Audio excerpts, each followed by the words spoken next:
teman-teman, selamat datang kembali di IPB Mengajar Podcast. Selama beberapa menit ke depan, aku Cynthia Simbolon bersama narasumber akan menemani kalian. Soekarno pernah berkata, beri aku 1.000 orang tua, niscaya akan kucabut Semeru dari akarnya. Beri aku 1.000 pemuda, niscaya akan kuguncang dunia. Wah, begitu besarnya peran pemuda bukan? Mungkin kalian sedang bertanya-tanya apa peran yang bisa dilakukan sebagai anak muda atau sekarang kalian lagi ngerasa, kayaknya biasa-biasa aja nih. Nah, pas banget dengan tema podcast kita kali ini, yaitu Yang Muda Yang Berkarya. Di sini kita akan membahas, khususnya sebagai mahasiswa, bagaimana menjadi kreatif, inovatif, dan produktif berbasis hard skill dan soft skill. Tanpa berlama-lama lagi, please welcome narasumber kita hari ini. Hai semuanya, hai Cynthia. Halo Kak, apa kabar Kak hari ini? Baik, alhamdulillah. Cynthia apa kabar? Baik, sehat, nggak semangat lagi nih. Nggak semangat, bersemangat lagi untuk bisa berbincang-bincang sama Kakak. Nah, ada pepatah, tak kenal maka tak sayang. Sebelum lebih lanjut, ada baiknya kita perkenalan diri dulu kali ya Kak. Boleh dari Kakak dulu Kak? Oke, selamat pagi. Karena ini tapping-nya pagi ya, jadi selamat pagi. Halo teman-teman semua yang nonton podcast ini. Perkenalkan aku Erika Mutiara Fatima, biasa dipanggil Erika. Aku dari SKPM 56. Oke, sama sepertinya jurusannya dengan aku. Aku juga Cynthia Simbolon dari SKPM 57. Oke, kalau boleh tahu nih Kak, kesibukan Kakak saat ini lagi ngapain aja Kak? Aku kesibukan saat ini karena sekarang semester 7 ya, jadi udah mulai menuju ke tugas akhir gitu, lagi ngerjain proposal penelitian. Terus kebetulan lagi ada magang juga di salah satu perusahaan berbasis teknologi di Indonesia, kemudian juga jadi anggota sekaligus awardee dari Bank Indonesia, jadi lumayan aktif di komunitas penerima beasiswa Bank Indonesia dan di UKM Indonesian Green Action Forum IPB. Wah, produktif banget ya. Oke, kalau kita misalnya ngomongin nih Kak ya, kan zaman sekarang makin canggih. Tadi juga Kakak sempat singgung bahwa Kakak lagi magang di salah satu perusahaan yang berbasis teknologi. Nah, ngomong-ngomong kalau misalnya sekarang tuh, kalau misalnya kita nggak punya kendaraan, mau berpergian bisa lewat aplikasi. Mau makan tapi mager, kita bisa pesen. Wah, makin canggih ya dunia ini. Nah, ada yang lagi yang menarik. Aku lihat data dari BPS Desember 2020 bahwa 3 bulan terakhir itu 85,62% internet digunakan oleh pengguna, yaitu anak muda. Nah, kayaknya kita masuk salah satu hitungannya ya, Kak. Kalau Kakak sendiri nih ya, Kak, melihat dan menyikapi perkembangan, teknologi dan ilmu pengetahuan, gimana sih, Kak, caranya bisa beradaptasi di tengah, mungkin dampak negatifnya juga banyak ya, Kak, ya? Gimana tuh, Kak?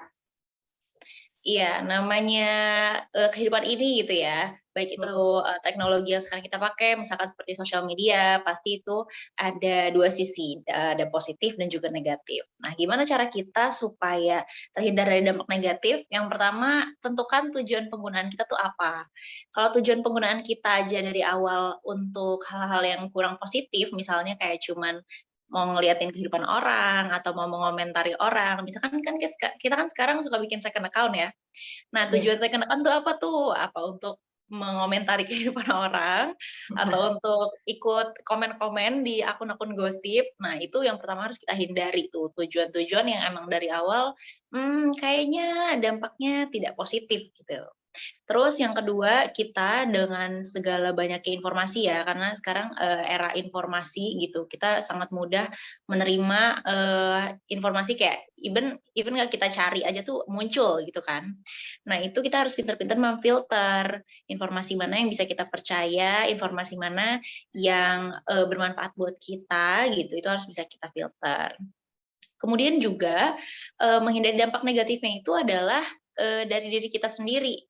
gitu. Kita juga harus membatasi penggunaan teknologi itu, membatasi terutama sosial media, membatasi kita harus tahu diri kita gitu ya. Kayaknya ini terlalu sering deh main sosmed gitu kan. Karena dampaknya tuh nggak cuman untuk psikologis kita ya, mungkin rasanya aduh capek, aduh kayaknya terlalu banyak informasi yang kita dapetin gitu. Jadi gampang membandingkan diri dengan orang lain gitu, tapi juga, dampak ke fisik juga. Kalau terlalu banyak pakai teknologi kan mungkin, oh terlalu sering di depan layar gitu, nanti matanya, takutnya, eee, bermasalah gitu, atau mungkin dari, cara kita duduk, misalkan kita terlalu lama di depan laptop gitu, di meja, tapi cara duduk kita salah, nah itu juga bisa berdampak ke fisik juga, gitu.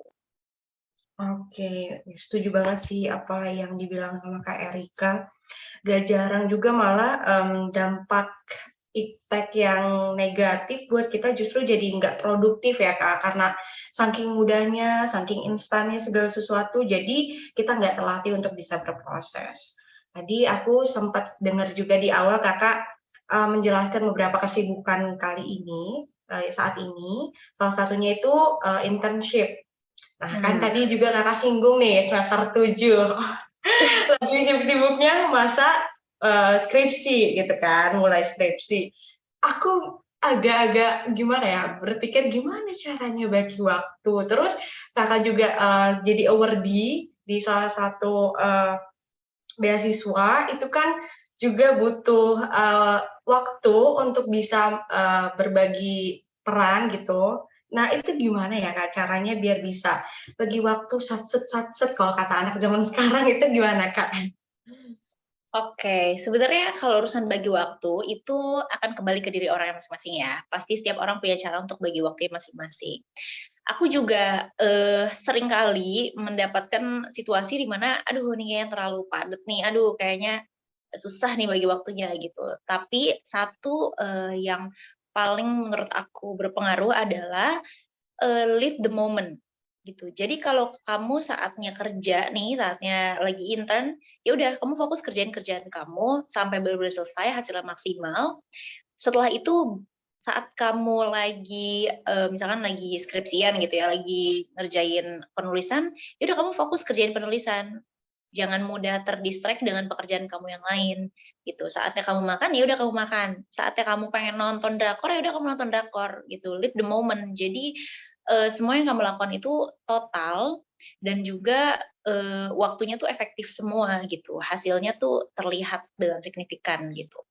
Dan juga, menurut aku, kita kan semua orang punya waktu 24 jam ya, nggak ada yang punya waktu 25 jam, 30 jam, Bener gitu. bener. Jadi kalau ada orang bilang, "Kayaknya gue nggak ada waktu deh." Kayak, hello, semua orang punya waktu yang sama 24 jam gitu. Tinggal kitanya gimana mendisiplinkan diri kita. Kalau, memang saatnya kita kerja, ya udah fokus kita kerja gitu. Handphone-nya ditaruh dulu, sosmednya jangan dibuka dulu, gitu. Kecuali kalau emang udah burn out banget, baru take a break. Take a break itu dibatasi gitu, berapa lama mau take a break-nya, sejam, 2 jam, gitu. Apalagi ya, sama menentukan skala prioritas sih. Mungkin ini udah banyak banget ya diomongin sama orang. Cuman secara nggak langsung kadang, terasa juga di diri aku, kita tuh sangat sulit menentukan skala prioritas. Apalagi kalau misalkan kesibukannya banyak dan semuanya dirasa penting gitu. Nah itu, harus pintar-pintar menentukan mana yang harus dikerjakan dulu gitu, mana yang bisa ditunda. Karena mungkin gampang ya diomongin kayak, "Oh iya, menentukan skala prioritas, begini begini begini." Tapi in real life, kadang aku juga merasakannya juga gitu. Kita tuh susah menentukan mana yang harus dikerjakan dulu gitu. Karena kan misalkan kita ngerjain satu hal kan nggak mungkin kita kerjain berhari-hari nggak selesai-selesai gitu kan. Makanya kita tentuin, oh ini priority list number one, hari ini harus benar-benar selesai, jangan ditunda, gitu. Bener banget, setuju banget. Itu salah satu hal yang juga aku rasa sulit ya Kak, tentang skala prioritas dan, tadi bagus banget tentang yang, live the moment. Kadang-kadang saking banyaknya distraksi yang kita rasakan, kita jadi nggak fokus sama satu hal yang kita kerjakan, hasilnya semuanya jadi buyar. Nah kalau, karena kita anak muda nih Kak, berbincang tentang anak muda, menurut Kakak gimana sih anak muda zaman ini gitu, menyikapi dengan tadi, serba instan, serba mudah, terus ada juga, teknologi tapi kadang kita kurang bijak menggunakannya. Nah, menurut Kakak anak muda zaman sekarang tuh kayak gimana? Terus untuk menyikapi hal-hal itu kayaknya anak muda tuh, perannya tuh harus ngapain gitu, Kak? Mungkin boleh Kakak, pendapat Kakak nih. Kalau serba instan ya, karena kita juga merasakannya kadang kita juga pengennya serba instan gitu. Menurut aku itu positif negatif. Positifnya adalah itu memudahkan pekerjaan kita, negatifnya kita jadi terbiasa untuk tidak berproses Benar gitu. benar. Terbiasa untuk nggak berusaha lebih keras gitu ya. Nah, kalau pendapat aku sendiri sih, menurut aku, apa ya, hargai prosesnya sih, walaupun kita, misalkan kita bersulit-sulit dulu nih, misalkan ngerjain tugas gitu ya, kan sekarang mudah banget ada website buat parafrase misalnya gitu ya. Nah, buat mahasiswa tuh kan itu kepakai banget tuh, tapi jadinya kita nggak belajar parafrase. Nah, kalau kamu emang betul-betul, kepepet mungkin oke lah silakan gitu ya, tapi kalau kamu punya waktu banyak, hargai proses kamu belajar parafrase misalnya gitu, hargai, upaya kamu karena nanti di akhir kita akan appreciate diri kita sendiri, "Oh ternyata gue udah sejauh ini ya," gitu, "Oh ternyata gue bisa nih belajar kayak gini," dan itu akan memudahkan nanti ketika, menghadapi case-case yang berikutnya, gitu. Terus juga yang paling aku lihat ya, dampak negatif dari teknologi itu mengenai proses adalah kita mudah men-judge orang, tidak melihat proses dari orang itu gitu. Misal kita ketemu orang, "Oh nih dia cantik nih, oh dia lolos ini, lolos itu." Entar kita mudah men-judge kayak, "Ah itu mah beauty privilege," gitu. Padahal kita nggak tahu di balik kesuksesan dia itu, keberhasilan dia tuh juga ya mungkin gagalnya 10 kali, mungkin gagalnya 20 kali gitu. Jadi, jangan mudah, men-judge seseorang karena pasti ada proses gitu di baliknya. Sama satu lagi yang paling, terasa itu adalah karena kita mudah banget dapat informasi dan kita mudah banget mungkin informasi itu relate dengan diri kita gitu ya, jadi kita membandingkan diri kita dengan orang lain. Jatuhnya itu toxic productivity. Kita Iya, merasa kita, "Aduh gue nggak mau deh istirahat, orang-orang aja pada kerja," gitu kan, orang-orang aja pada nugas. Padahal ya mungkin waktu itu tuh memang saatnya kamu istirahat gitu, jatuhnya jadi toxic productivity, pengen produktif, tapi begitu ngeliat orang di sosmed, "Eh, enggak deh, entar entar gue ketinggalan lagi dari yang lain," kayak gitu. bener-bener aku setuju banget sih sama yang, terakhir yang Kakak bilang yang toxic productivity, itu kayaknya gara-gara mengaruh dari, ya teknologi tadi ya, sosial media gitu, akhirnya kita kayak berburu kesibukan apa nih yang bisa kita kerjain, dan justru itu malah jadinya kita nggak produktif, nggak pakai waktu yang ada. Nah, kalau Kakak sendiri tadi kan, usaha lebih keras, kerja lebih keras gitu, untuk bisa dapatin hal yang dimau. Nah, kalau dari Kakak nih dengan setiap, target mungkin ada target yang sedang dicapai atau yang udah dicapai, justru, itu kan ada usaha yang keras. Nah, kalau dari Kakak, kira-kira, untuk mencapai itu semua tuh usaha apa yang, Kakak lakukan dan biasanya Kakak lakukan? Boleh di-sharing nih, Kak? Berat banget ya. Mhm. Kebetulan, aku juga orangnya itu setiap semester kali ya, karena kita, mahasiswa yang paling mudah diukur tuh kan semester ya. Ya. Setiap semester tuh ada goal. Misalkan semester ini aku pengen daftar beasiswa, pengen keterima beasiswa, semester ini aku pengen coba magang, semester ini aku pengen, organisasi kepanitiaan apa, semester ini aku pengen exchange bla bla bla bla bla bla, gitu. Yang paling mudah diukur kan semester. Menurut aku apa ya, dari hal yang pernah aku capai ataupun yang sedang aku usaha untuk capai, yang pertama adalah tentukan, targetnya. Itu udah yang paling pertama banget harus dilakukan. Tentukan targetnya, kapan mau dicapainya, dan niatin buat bergerak. Kadang kita cuma kepengen doang kayak, Iya, "Gue pengen benar daftar benar. magang," tapi begitu ngelihat persyaratannya aduh panjang banget nggak jadi deh gitu. Nah itu kita harus benar-benar niat untuk melakukan itu gitu. Emang mudah sih pasang target, tapi memulainya itu yang susah. Sama aja kayak orang olahraga gitu ya. Orang olahraga kayaknya, wah gue pengen rajin olahraga, tapi nggak dimulai-mulai gitu. Terus yang kedua, ini yang biasa aku lakukan gitu ya, kadang kan kita capek ya berusaha terus kayak, aduh mau break dulu, istirahat dulu, dan lain-lain. Aku biasanya itu adalah break-nya itu aku teleponan sama mama aku. Jadi Hmm. bestie aku tuh mama aku. Kalian juga pasti Oh, punya bestie ya, bestie-nya ada entah itu orang juga. tua atau adiknya atau ke temennya, find the time that you socialize to someone, that you share what you feel gitu. Kamu berbagi apa yang kamu rasain supaya beban itu nggak ditanggung sama kamu sendiri gitu. Karena kan apa ya, kita ngebayangin target yang kita capai, aduh kayaknya jauh banget gitu ya, kayaknya banyak banget yang harus kita lakuin, aduh capek nih, penuh banget gitu. Nah, kita share. Mungkin kalau kamu bukan tipe orang yang share, just find the way to release the pressure yang ada di dalam pikiran kamu gitu. Terus yang aku lakuin juga adalah apa ya, berakit-rakit ke hulu, berenang-renang ke tepian gitu. Itu yang selalu aku pegang. Walaupun sekarang aku ngerasa capek misalnya ya, walaupun sekarang aku ngerasa lagi padat, tapi aku yakin di akhir nanti pasti aku akan happy dengan hasilnya gitu. Walaupun sekarang misalkan aku lagi skripsian, aduh pusing banget nih, proposal, dosen nggak bisa dihubungin, apa kayak gitu-gitu tuh, ya jangan berhenti, just do the process, karena pasti akan ada result di akhirnya yang kita bisa appreciate diri kita sendiri.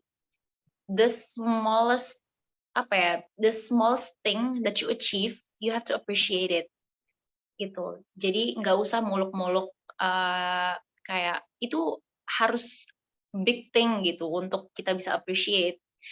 Hal-hal kecil semisal kayak akhirnya hari ini gue membuka satu jurnal, nah itu aja apresiasi. Sesimpel kayak, ya udah deh beli telur gulung deh di Bara gitu ya. Nah itu apresiasi sih. Jadi 4 poinnya.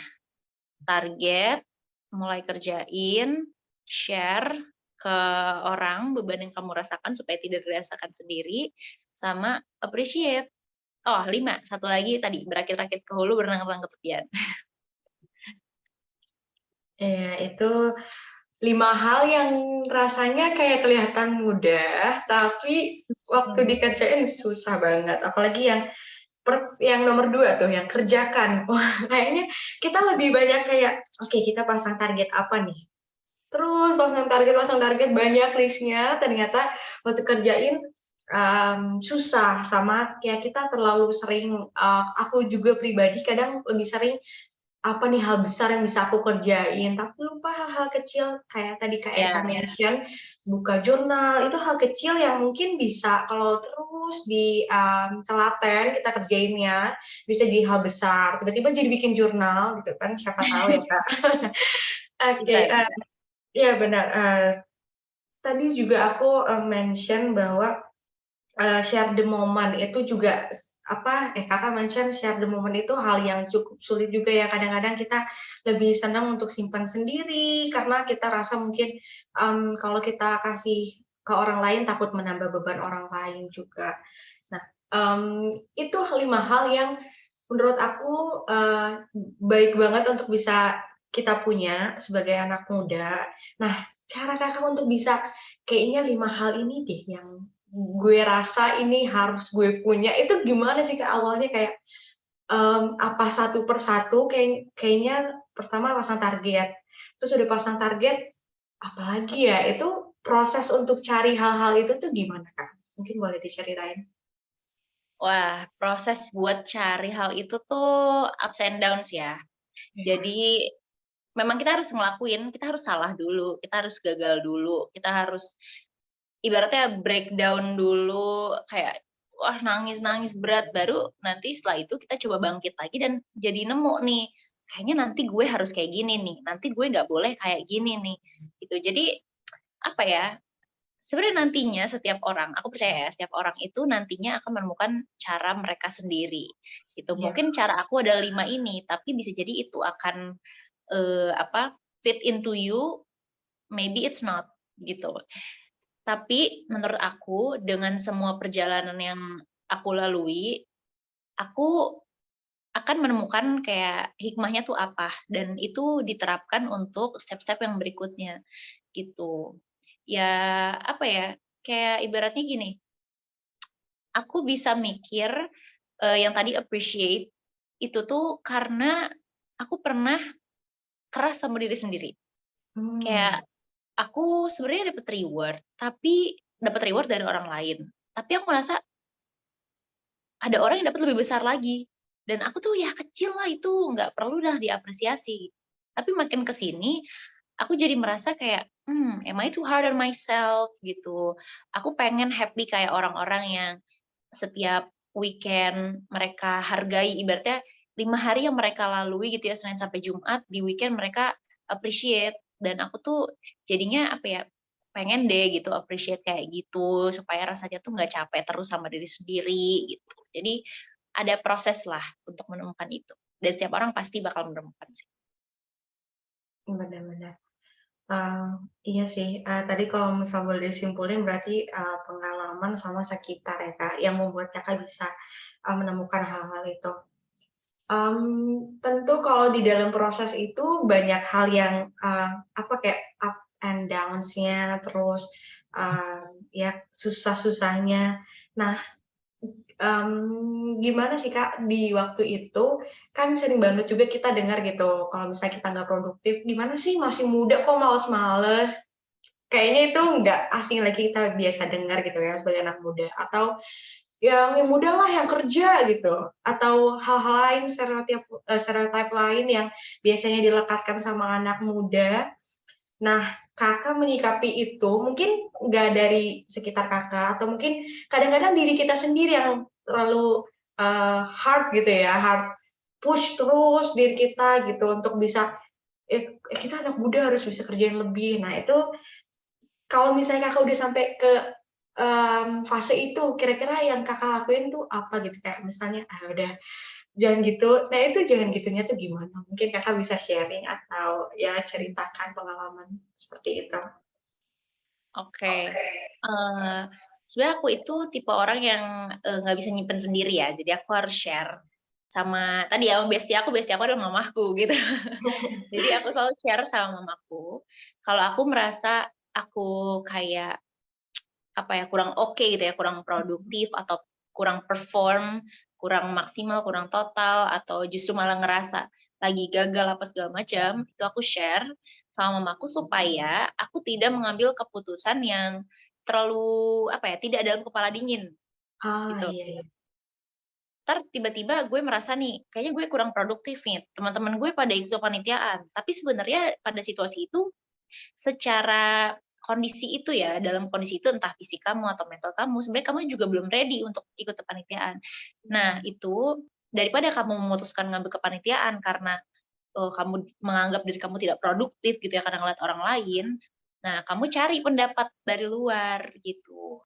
Kalau aku dengerin gimana nih saran dari, mama aku, saran dari teman aku gitu ya, kira-kira, apa yang harus aku lakuin. Nah, nanti kita akan ngefilter sendiri, gitu, mana yang paling cocok dengan kita. Yang kedua adalah tadi, cari tujuannya, gitu. Kalau kamu merasa saat ini kamu, kayak nggak lagi ngerjain apa-apa gitu ya, nah, sebenarnya tujuan kamu tuh apa sih nanti di akhir nih, misalkan kalau kita kuliah berarti di akhir pasca pasca perkuliahan ini tujuan kamu mau apa?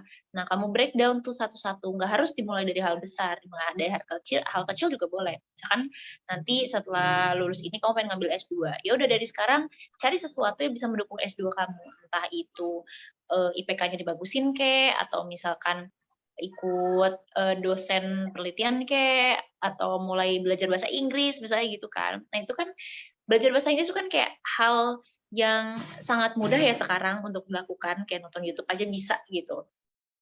Nah kayak gitu sih, sama jangan terlalu, push banget gitu ya. Kita manusia, kita bukan robot yang bisa selalu mengerjakan itu semua nonstop gitu. Jadi tetap, istirahat, tetap tenang gitu, jangan kalau kata mama aku mah jangan panas baranan gitu sama orang, ya jangan irian ngelihat orang, karena balik lagi proses tiap orang tuh beda-beda. Dia akan menemukan value dari proses dia, termasuk kamu yang misalkan sekarang lagi nggak ngapa-ngapain.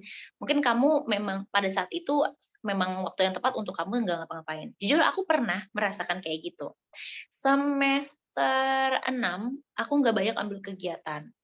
Karena pada saat itu aku merasa kalau gue ambil kegiatan lagi, nanti gue secara fisik secara pekerjaan kurang perform, secara fisik juga capek, secara mental juga nggak sehat gitu. Nah, jadi nggak usah terlalu ngoyo lah gitu, nggak usah terlalu maksa.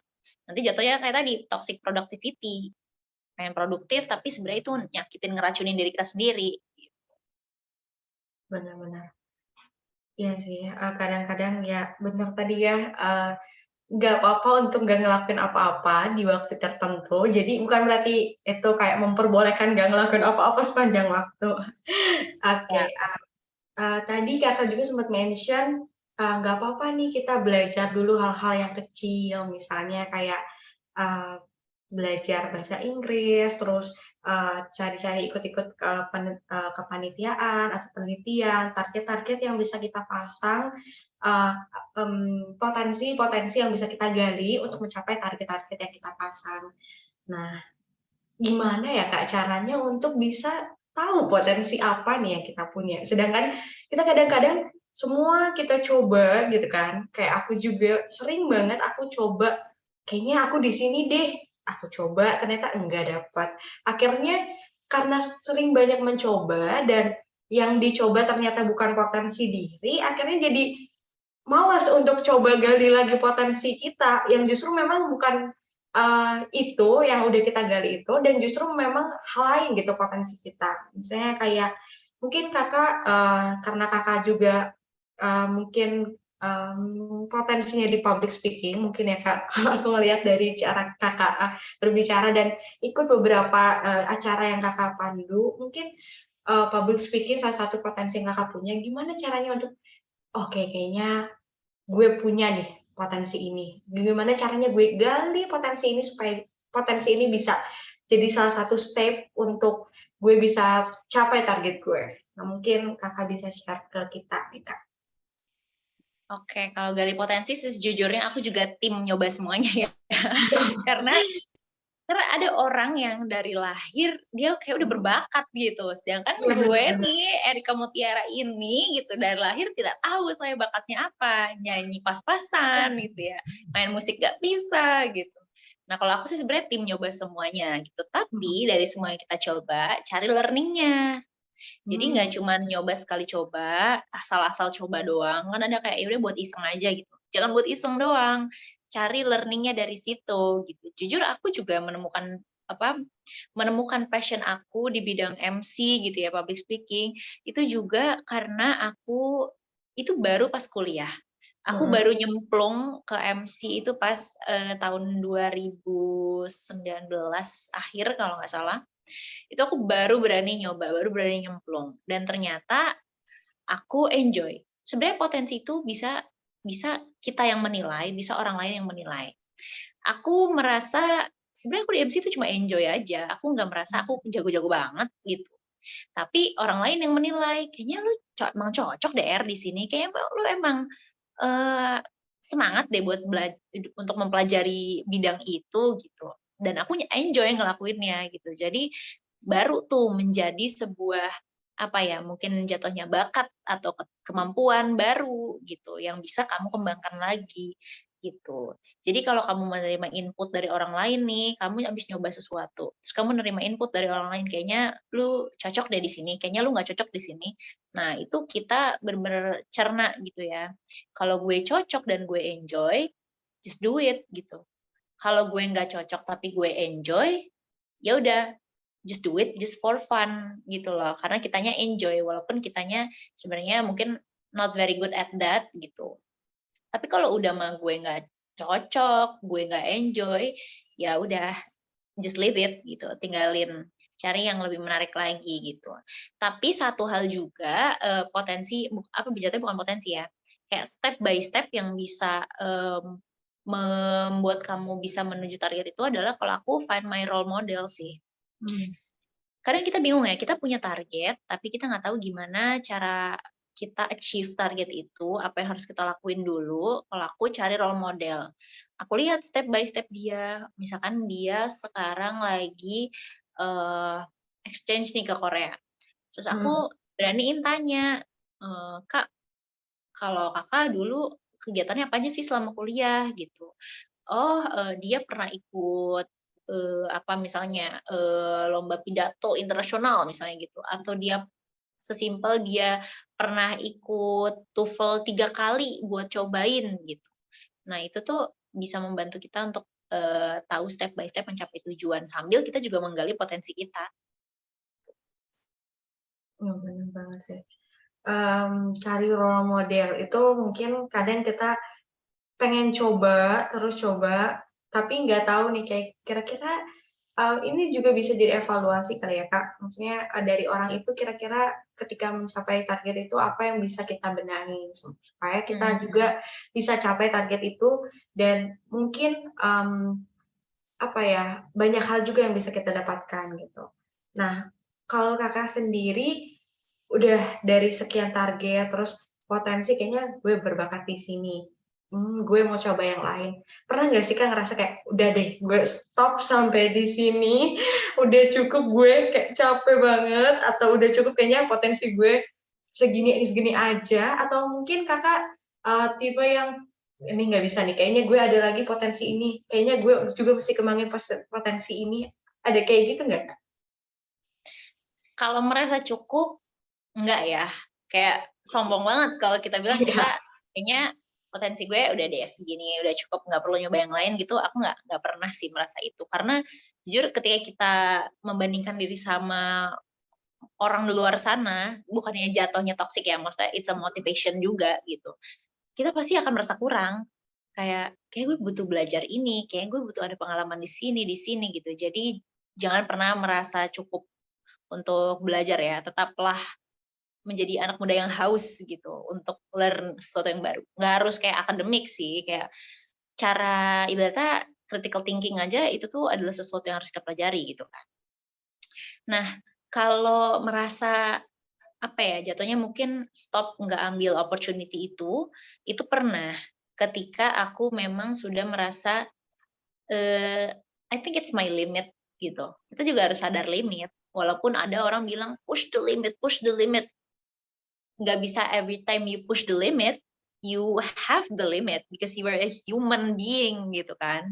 Nah, kalau kamu udah merasa itu limit kamu gitu, kamu bisa mencari sesuatu yang lebih worth it, yang sesuai dengan tujuan kamu, ya udah tinggalin aja. Dulu aku juga pernah kayak, gagal dari suatu audisi gitu ya, gagal dari suatu audisi, terus tahun depannya diajakin lagi untuk coba. Tapi I think percobaan kedua aku nih kayaknya nggak worth it karena ada, sesuatu yang bisa aku capai lagi yang lain dan itu udah limit aku untuk mencoba lagi, gitu. Jadi just know your limits sih. Tapi bukan berarti limit limit kita untuk belajar ya, kayak kalau kita belajar kan adalah kalau kata apa ya, pepatah gitu, pepatah atau hadis atau apa ya, pokoknya belajarlah mulai dari buayan, dari lahir, sampai ke liang lahat, sampai kita mati. Semua itu adalah proses belajar. Jadi jangan pernah merasa, cukup, gitu. Bener banget, Kak. Ya, apa ya, kalau misalnya dengar, jargon gitu atau mungkin quotes break the limit, itu kayaknya anak muda jadi kayak, "Oh, semangat semangat, bakar api kita," gitu. Kita harus kerjain banyak hal, tapi kadang-kadang kita nggak sadar juga kalau memang kita punya limit, dan ya limit itu salah satu cara untuk kita supaya kadang-kadang nanti jatuhnya jadi burnout ya, Kak. Kayak, wah Nah, terlalu banyak yang dikerjain, hasil kita jadi kecapean secara fisik, secara mental kita kecapean. Benar juga tadi yang, salah satu yang Kak Erika mention yang, stop kalau misalnya memangnya udah sampai limit kita. Nah, aku pengen, tahu juga nih Kak, kalau misalnya kita kan banyak misalnya kayak tadi Kak Erika banyak hal yang mau dikerjakan, banyak target yang, mau dicapai. Nah, itu persiapan Kakak tuh apa? Misalnya kayak tadi kan setiap semester berbeda targetnya, berarti kan setiap semester juga berbeda nih, apa, usaha yang akan dilakukan, terus amunisi-amunisi yang dipersiapkan. Nah, itu persiapan apa atau ya upaya apa yang biasanya Kakak lakukan?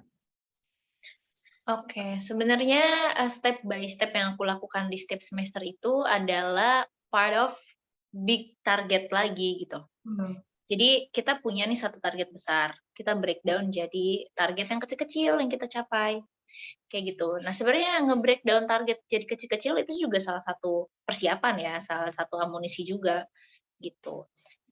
Yang paling dipersiapkan adalah pasti niat ya, kita harus memulai, karena harus mulai dulu coy, gitu, sebelum lu ngebayangin yang lain, lu mulai dulu, gitu, harus memulai. Yang kedua adalah, apa ya, mental ya, karena kita masang target, itu nggak akan selalu berhasil semua, pasti akan ada gagalnya, akan ada stopnya. Nah, kita harus punya mental buat mental lagi gitu. Lu jatuh nih, lu naik lagi, lu jatuh lagi, lu naik lagi gitu. Terus kalau kata anak SKP mah harus resilient ya, ada Iya. resiliensi gitu di situ. Jadi mental, niat, mental, terus juga eh apa ya, kalau kita achieve target pasti kan ada hal yang harus kita prioritize waktunya gitu ya, harus kita alokasiin waktu kita. Nah, pastiin kamu punya waktu untuk melakukan itu, gitu, untuk, melakukan hal-hal yang akan kamu achieve. Misalnya, kamu semester ini pengen apa nih misal, pengen ikut PKM gitu, pastiin kamu punya waktu untuk PKM itu, gitu. Punya waktu untuk mulai dari persiapannya, mikirinnya, kerja kelompoknya, gitu. Pasti ada waktu, mental, dan niat. Number one niat ya, please. Kalian tuh harus niat untuk melakukan sesuatu. Bener banget, Kak. Niat itu yang paling awal dan yang paling susah dilakukan. Karena kita kadang cenderung mager gitu untuk ngelakuin segala sesuatu, kayak ada kayak misalnya kayak tadi Kakak mention di awal, tipe yang bukan tipe yang iri banget sama orang gitu, ada tipe yang iri itu dalam artian positifnya pengen ngelakuin banyak hal kayak orang lain, ada tipe yang ya udahlah dia, gue gitu, lakuin aja yang gue bisa. Nah, itu kan juga, tadi dijabarkan kalau misalnya itu ada baik kalau misalnya ngelakuin itu di waktu tertentu, kadang itu juga nggak baik kalau misalnya terus dilakukan. Nah, kalau misalnya aku mau tahu lagi nih dari Kakak, kalau misalnya jadi kan kita sebagai mahasiswa nih ya, kayak kadang-kadang kita dituntut untuk, kreatif, inovatif gitu, kayak IPB kan. Inovatif, kreatif, produktif gitu. Tapi di satu sisi juga banyak kesibukan yang kita lakukan gitu. Dan, banyak hal yang, eee, apa yang membawa kita tuh jadi lupa gitu sama target kita. Misalnya kayak tadi terlalu banyak kepanitiaan yang justrunya mungkin hal itu tuh nggak terlalu penting untuk kita lakukan gitu. Nah, kira-kira hambatan-hambatan apa gitu yang biasanya Kak Erika rasakan kalau misalnya, tadi untuk ya oke kita pasang target besarnya apa, target kecilnya apa untuk bisa capai target besar. Nah, di dalam hambatan itu, misalnya di dalam proses itu, hambatan-hambatan yang Kakak rasakan, itu apa, terus gimana caranya untuk bisa, "Oke kayaknya lanjut aja nggak apa-apa," atau, "Udah gua nggak bisa, gua udah ini kayaknya targetnya bukan gini lagi nih, caranya yang lain," gitu. Nah itu kira-kira kayak gimana, Kak? Maksudnya, boleh diceritain juga? Oke. Kalau hambatan ya, hambatan itu pasti ada. Entah itu hambatannya dari diri kita yang tiba-tiba mager atau tiba-tiba targetnya berubah, atau Mmm. hambatan dari orang lain yang menjatuhkan mimpi kita gitu. Kayak komentar orang, "Aduh lu ngapain sih daftar itu, buang-buang waktu," misalnya gitu. Pasti hambatan itu akan selalu ada ya. Terus terang aku tuh untuk achieve beasiswa itu aku gagal tuh 4 kali dulu. Terus aku daftar, magang, ini aku harus allocate waktu berjam-jam, berhari-hari untuk, apa namanya, untuk mempersiapkan diri gitu ya, untuk interview dan lain-lain, step by step, gitu. Selama prosesnya juga pasti ada, mental breakdown, ada nangis-nangisnya gitu ya, ada kayak capeknya pengen berhenti gitu. Tapi inget lagi, tujuan besar kita tuh apa. Kalau lo mau di situ, ini yang harus lo lakuin gitu. Kalau lo pengen achieve itu, ya udah ini, lu mesti achieve ini dulu gitu loh. Kayak yang walaupun itu ibaratnya hal kecil gitu ya, tapi jadikan itu sebagai target. Nah, yang kedua, kalau aku, balik lagi aku orangnya tuh kadang nggak bisa nyimpen sendiri. Aku share ke mamaku kan, kayak, "Ma, Mhm. nanti aku yang semester ini pengen ini deh. Ma, nanti kayaknya habis lulus aku pengen ini deh, pengen ini deh." Nanti orang itu yang akan ngingetin kita ketika kita udah mulai kendor, kita udah mulai lengah gitu ya. Nah, nanti akan diingetin lagi. Kalau misalkan kalian tipe orang yang, nggak share ke orang lain, lebih suka nulis gitu ya di sticky notes, ditempel, "Target aku ini," silakan gitu.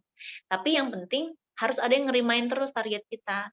Soalnya kan kita manusia tuh kan mudah terbolak-balik ya hatinya. Kadang semangat banget, kadang nggak semangat banget, kadang pengennya ini, kadang pengennya itu. Nah, harus ada nih yang, ngeingetin kita lagi sama tujuan awal kita, gitu. Kalau aku gagal nih misalnya ini contoh ya, sebagai contoh, entar aku pokoknya pas udah kerja aku pengen beli rumah, Mmm. gitu. Berarti aku harus nabung nih dari sekarang buat beli rumah. Terus aku daftar magang lah nih ceritanya. Pas magang aku capek, aku kerjanya, aduh nih kayaknya gue, apa namanya, lebih suka main deh keluar apa gitu. Nah, itu harus diingetin lagi, kan gue mau beli rumah, ini kan gue bentar lagi gajian nih, gue harus nabung nih. Pokoknya harus ada sesuatu yang mengingatkan kita ke tujuan besar kita itu, gitu sih. Kalau ada hambatan atau tantangan itu bukan sign to stop ya, sorry, it's not the sign to quit. Maybe it's the sign to pause, untuk berhenti sejenak, istirahat dulu, tapi bukan quit, bukan keluar, bukan berhenti total, gitu. Oke, bener banget, Kak, poin-poin yang tadi udah disampaikan. Wah, banyak banget ya, hal-hal yang mungkin ini juga mengingatkan aku secara pribadi. Aku bersyukur banget, bisa berbincang sama Kak Erika pagi ini, pagi yang, enaknya ini untuk rebahan, tidur, tapi, Sabtu kita lagi ya, iya, weekend. coba untuk, ya ayo semangat gitu, kita memberi semangat juga kepada teman-teman yang lain yang ya lagi wondering gitu, apa yang bisa dilakukan sebagai anak muda, sama ya potensi apa sih yang sebenarnya gue punya ya, kita coba untuk gali di, episode kali ini.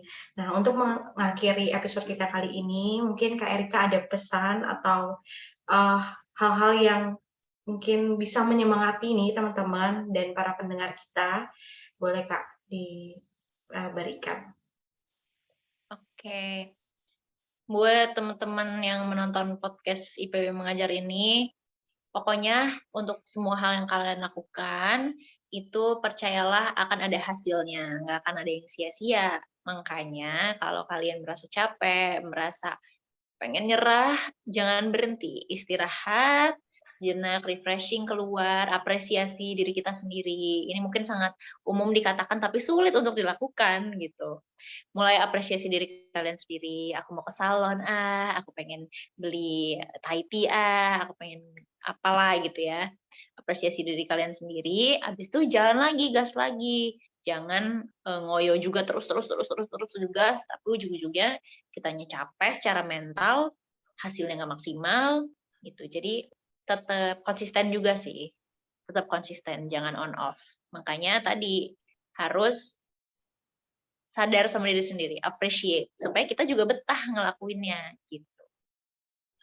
Oke, thank you banget Kak Erika untuk setiap hal yang bisa diceritakan buat aku, buat teman-teman dan pendengar kita.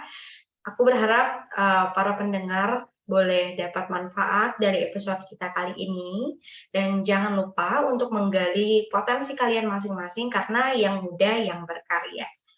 Oke, burung kutilan, burung cendrawasih, cukup sekian dan terima kasih. Aku Cynthia dan Kak Erika pamit undur diri. Sampai jumpa di episode selanjutnya. Have a nice day.